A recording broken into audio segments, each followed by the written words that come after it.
هېوادوالو ګرانو مینوالو سلامونه. زما دا پیغام د کرونا وایروس د خپرېدو له کبله ده چې نن سبا ټوله نړۍ تیاره شوې ده.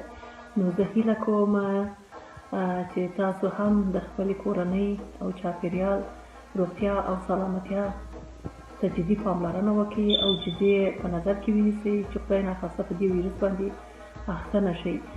بې ضرورته د کوره مه وځئ، بیروبار ځایونو ته ولاړ نه شئ، مېلمستیاګانو ته مه ځئ، ګڼو ګوڼو ځایونو ته ولاړ نه شئ، د عامه ترانسپورټ بسونو نه استفاده مه کوئ او د رسمي مقاماتو او ډاکټرانو لارښوونې جدي په نظر کې ونیسئ او همدارنګه خپل لاسونه د ورځې څو ځلې په ګرمو اوبو او صابون پرېولئ، د مالګې غړغړه وکړئ، ماسک واغوندئ چې د باندې ځئ، یو بل ته لاسونه مه ورکوئ، د لرې سلام واچوئ. هېڅوک په دې باندې نه خفه کېږي ځکه چې نن دا وژونکی ویروس دنیا ته راغلی دی. موږ باید د دې مخه ونیسو، مجادله وکړو د خپل ژوند لپاره، د خپل بچو لپاره، د انسانیت لپاره، د بشریت لپاره، ځکه چې ژوند ډېر ښکلی دی. راځئ چې ژوند وکړو.